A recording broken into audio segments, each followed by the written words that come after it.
നമ്മളിപ്പോൾ ഉള്ളത് ആലുവ മണപ്പുറം ശിവക്ഷേത്രത്തിന്റെ മുന്നിലാണ് കേട്ടോ. ഇവിടെ ശിവരാത്രി ആഘോഷങ്ങളൊക്കെ തുടങ്ങിക്കൊണ്ടിരിക്കണം, ഒരുക്കങ്ങളൊക്കെ നടന്നുകൊണ്ടിരിക്കുകയാണ്. ചെറിയ ചെറിയ കാഴ്ചകളിലേക്കൊക്കെ പോവാം.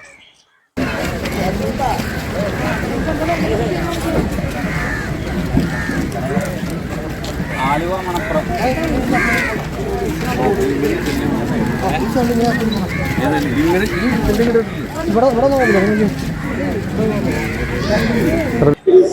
നല്ല ഒഴുക്കുണ്ട് കേട്ടോ, വെള്ളത്തിന് നല്ല ഒഴുക്കുണ്ട്. ഒരുപാട് ആൾക്കാർ അവിടെ വന്നിരിപ്പുണ്ട് കേട്ടോ. ബലിതർപ്പണമൊക്കെ നടക്കുന്ന സ്ഥലമാണത്.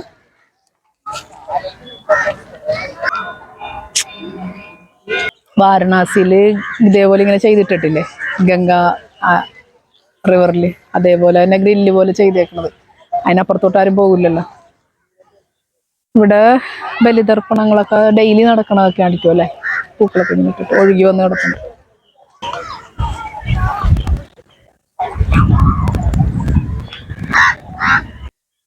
ഇപ്പൊ ആലുവ മണപ്പുറം ഒരുങ്ങാൻ തുടങ്ങി കേട്ടോ, നമ്മുടെ ശിവരാത്രിയിലേക്ക് വേണ്ടിയിട്ട്. അതിന്റെ കാഴ്ചകളിലേക്കൊക്കെയാണ് നമ്മൾ പോകുന്നത്. ഇപ്പൊ ഇവിടെ ബലിതർപ്പണമൊക്കെ നടക്കുന്ന സ്ഥലമാണ്. ഇതിവിടെ ദിവസവും നടക്കുന്നുണ്ട്. ഇനിയിപ്പോൾ ശിവരാത്രിയുടെ അന്ന് ഗംഭീരമായിട്ട് ഒത്തിരി 10,000-കണക്കിന് ആളുകളായിട്ടുള്ള ഒരു ബലിതർപ്പണമൊക്കെ ആയിരിക്കും ഇവിടെ നടക്കുന്നത്. ഇപ്പോഴും മറ്റേ ചെറിയ ചെറിയ കുടങ്ങളൊക്കെ ഇവിടെ ഡെയിലി കൊണ്ടുവന്ന് ഇങ്ങനെ തർപ്പണം ചെയ്തതിൻ്റെയൊക്കെ വെള്ളത്തിനകത്ത് നമുക്കിപ്പോൾ കാണാം. ശരിക്കും അസ്ഥി ഒഴുക്കിയതിൻ്റെ നിറച്ച് കുഞ്ഞു കുഞ്ഞു കുടങ്ങളാണ് ഇവിടെ നിറയുണ്ട്. ഒന്ന് കാണിച്ചേ, ഇതണ്ടോ എത്ര കുടങ്ങളാണ് കിടക്കണത് നോക്കിയേ. എത്ര ആത്മാക്കളാണല്ലേ, എന്തോരം ആത്മാക്കളാണ് ആ കുടങ്ങളെല്ലാം അസ്ഥിയായിട്ട് ഇവിടെ ഒഴുക്കിയേക്കണത്. എത്രയോ പേര്, ഇനി എത്ര നമ്മൾ കാണാത്തത് എത്ര. ഒരുപാട് കുടങ്ങളുണ്ട് ഇവിടെ കിടപ്പുണ്ട്, ഇവിടെയൊക്കെ കിടപ്പുണ്ട്. എല്ലാം ഓരോരുത്തരുടെയും വേണ്ടപ്പെട്ടവരാണ് കിടക്കുന്നത്. എന്താ അല്ലേ, ഇത്ര ഉള്ളല്ലേ മനുഷ്യൻ. ഈ പാലം ഉണ്ടാക്കിയത് തന്നെ ഈ ബലിതർപ്പണത്തിന് ആളുകൾക്ക് ഇങ്ങോട്ട് തിരക്കില്ലാണ്ട് ഇങ്ങോട്ടേക്ക് വരാൻ വേണ്ടി തന്നെ കേട്ടോ. ഈ ഒരു പാലം പണിത് തന്നെ ആ ഒരു ഉദ്ദേശമാണ്. ഇവിടെ ശിവരാത്രിക്ക് വരുന്ന തിരക്ക് കുറയ്ക്കാൻ വേണ്ടി, ആളുകളുടെ തള്ളല് കുറക്കാൻ, പെട്ടെന്ന് ഇങ്ങോട്ടേക്ക് എത്താൻ വേണ്ടിയിട്ടാണ് ഇതൊക്കെ ചെയ്തിട്ടുള്ളത്.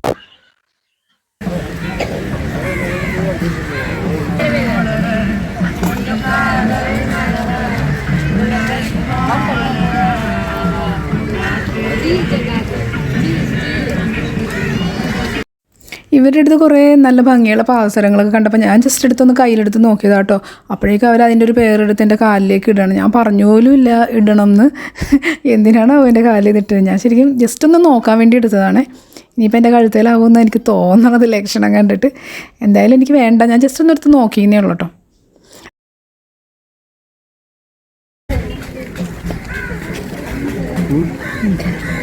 ക്യാമറക്കാരൊക്കെ കുറേ പേരുണ്ട് ഇവിടെ.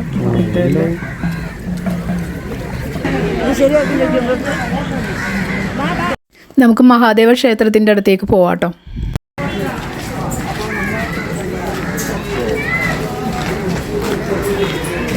ഇതാണ് ആലുവ മഹാദേവ ക്ഷേത്രം. ഇവിടെ ഫോട്ടോഷൂട്ടൊക്കെ നടക്കുന്നുണ്ട് കേട്ടോ. മിക്കവാറും ഇവിടെ ആ പുഴയിൽ നിന്ന് വെള്ളം കയറി ആറാട്ട് നടക്കപ്പെടുന്ന ഒരു സ്ഥലം കൂടിയാണ് കേട്ടോ, സ്വമേധയാണ്. ഇവിടെ ഇങ്ങനെ ഓരോ ഷെഡുകളൊക്കെ പണിതൊക്കെ ഇട്ടിട്ടുണ്ട്. പിന്നെ ഈ പുഴയുടെ തീരം എല്ലാം നല്ല ക്ലിയർ ആക്കി ഇട്ടിട്ടുണ്ട് കേട്ടോ. മുൻപ് ഇങ്ങനെ ആയിരുന്നില്ല, ഒരു ചതുപ്പ് പോലെ ആയിരുന്നു ഈ ഭാഗമൊക്കെ കിടന്നിരിക്കുന്നത്. ഇത് തർപ്പണം സാധാ ദിവസങ്ങളിൽ തർപ്പണം നടക്കുന്ന ഭാഗമല്ല, ഇങ്ങനെയുള്ള സ്പെഷ്യൽ ഡേയിലുള്ളതാണ്. അവിടെയൊക്കെ നന്നായിട്ട് ക്ലിയർ ആക്കിയിട്ടുണ്ട്. ഒരുപാട് സ്പേസ് ഉണ്ട് ഇപ്പോൾ വന്നപ്പോൾ. ഇവിടെ ഇപ്പോൾ ദീപാരാധനയുടെ സമയമായി. അപ്പം ഞാനും ഒന്ന് ക്ഷേത്രത്തിൽ കയറി ദീപാരാധന തൊഴുതിറങ്ങി. അപ്പോഴേക്കും ലൈറ്റ് പോയി. ഇവിടെ സ്റ്റാളുകളൊക്കെ പണിതുകൊണ്ടിരിക്കുകയാണ് കേട്ടോ. ശരിക്കും പറഞ്ഞാൽ ഒരു വലിയൊരു കൊമേഴ്ഷ്യൽ ഏരിയ തന്നെ ആയിരിക്കും ഇവിടെ വൈഡായിട്ടുള്ളത്. ഈ വടക്കേ മണപ്പുറത്ത് അവിടെയാണ് ഈ ഇങ്ങനെയുള്ള കൊമേഴ്ഷ്യൽ ഏരിയ നടക്കുന്നത്. കച്ചവട സ്ഥാപനങ്ങളെല്ലാം കൊണ്ടുവന്ന് വെക്കുന്നത് ഇവിടെ ആയിരിക്കും. പിന്നെ എൻ്റർടൈൻമെൻറ്റ് ഏരിയാസൊക്കെ ഇവിടെ ആയിരിക്കും. അപ്പോൾ അതിൻ്റെയൊക്കെ പണികൾ തകർക്കാണ്. രാത്രിയും പകലും ഒക്കെ ഒരുപോലെ നിന്ന് പണിയാണ്. ഇപ്പോൾ സന്ധ്യയ്ക്ക് ഈ ദീപാരാധന സമയത്ത് കറണ്ട് പോയിട്ടോ, കറണ്ട് പോയിട്ട് വരുന്നുമില്ല.